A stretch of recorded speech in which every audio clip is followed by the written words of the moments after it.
ఒక రాజు మరణిస్తే సామ్రాజ్యమంతా ఒంటరైపోతుందా? ఛత్రపతి శివాజీ మహారాజ్ తుది శ్వాస తీసుకున్న వేళ ఔరంగజేబ్ చరిత్రను తుడిచేయాలని అనుకున్నారు. కానీ మరాఠా గర్వాన్ని కాపాడేందుకు ఒక ధీరుడు ఎదిగాడు. రాయగఢ్ స్వరాజ్య హృదయం. ఇక్కడే ఛత్రపతి శివాజీ మహారాజ్ కళ సహకారమైంది. కానీ ఆ కళను భస్మం చేయాలని మొఘల్ చక్రవర్తి ఔరంగజేబు పథకం వేసుకున్నారు. కానీ ఆ శత్రువుకు తెలియని విషయం ఏమిటంటే శివబాణాసురుని వారసుడు ఇంకా బ్రతికే ఉన్నాడు. స్వరాజ్యానికి కొత్త రక్షకుడు పుట్టాడు. అతని పేరే ఛత్రపతి సంభాజీ మహారాజ్.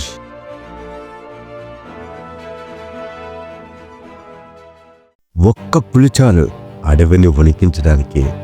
మరి ఈ సింహపుత్రుడు రంగంలో దిగితే దక్షిణ భారతదేశంపై పంజా వేయాలని తలపెట్టాడు ఔరంగజేబ్. కానీ అడ్డుగోడగా నిలిచిన మహారాజును ఎలా ఓడించాలి? 1,00,000 మందితో కూడిన మొఘల్ దళం, అనేక యుద్ధ పందాలు. కానీ ఈ గెలుపు అంత సులభం కాదు. ఓ గూఢాచారి, ఓ విశ్వాసఘాతకుడు, ఓ త్రివిధ మార్గంలో రహస్య సమాచారం పోగొట్టిన పిశాచులున్న సమయంలో ఛత్రపతి సంభాజీ మహారాజ్ మొఘల్ కుట్రను ముందుగానే అంచనా వేయగలిగాడు. కానీ యుద్ధం తప్పదు. స్వేచ్ఛ కోసం సిద్ధమైన మరాఠా వీరులు ఒక్క సంకేతమిస్తే యుద్ధభూమి భస్మమవుతుంది. పరాక్రమం అనగానే సంభాజీ మహారాజ్ రూపం మొదలవుతుంది. అతని ప్రతి దెబ్బ పిడుగులా మెరుస్తుంది. సర్వం కోల్పోయినా మరణాన్ని కోల్పోలేదు. మొఘల్ గడ్డకు ముందే సంభాజీ మహారాజ్ గర్వంగా నిలిచాడు. బందీ పడ్డాడు, కానీ ఓటమిని అంగీకరించలేదు.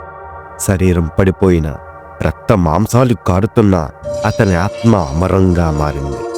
సంభాజీ మహారాజ్ పోరాటం అక్కడే ఆగలేదు. ఇప్పుడు ప్రతి మరాఠా వీరుడు అతని ఆత్మగా మారాడు. చంద్రుడు తేజోమయంగా మెరిసిన చీకటి విస్తరిస్తుంది. మరాఠా సామ్రాజ్యం శోక సముద్రంలో మునిగిపోయింది. కానీ ఇది అంతం కానే కాదు. మరణం సంభాజీ మహారాజును వెంబడిస్తుంది. కానీ ఆయనకు వెనకడుగు వెయ్యడం తెలియదు. కొంతమంది విశ్వస్తులతో ఆయన పోరాటాన్ని కొనసాగించేందుకు ప్రణాళికలు వేస్తున్నారు.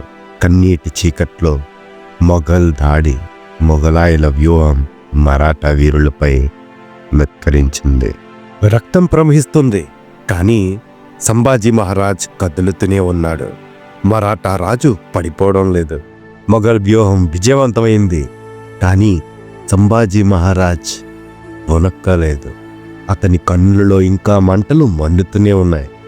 ఔరంగజేబు ఎదుట నిల్చొని సంభాజీ మహారాజ్ ఒకటే మాట చెప్పాడు: స్వరాజ్యానికి తల వంచే అవకాశమే లేదు. సంభాజీ మహారాజ్ తండ్రి శివాజీ మహారాజ్ యొక్క అస్సలైన వారసుడు. ఆఖరి క్షణంలో కూడా అతను మొఘల్ సామ్రాజ్యాన్ని వణికించాడు. పరాజయం కాదు, ఇది విరోచిత విజయ గాథ. సంభాజీ మహారాజ్ ఆత్మ సంఘర్షణలా మారి స్వరాజ్యాన్ని ఆవహించింది. సంభాజీ మహారాజ్ లేకపోయినా మరాఠా సామ్రాజ్యం తనను మరిచిపోలేదు. మొఘల్ సామ్రాజ్యానికి ప్రతీకారం ప్రారంభమైంది. ఛత్రపతి సంభాజీ మహారాజ్ భరత భూమికి ఒక మహాసముద్రం లాంటి గాథ.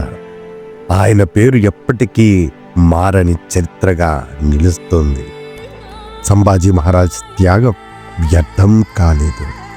స్వరాజ్యం చిరస్థాయిగా నిలిచిపోయింది.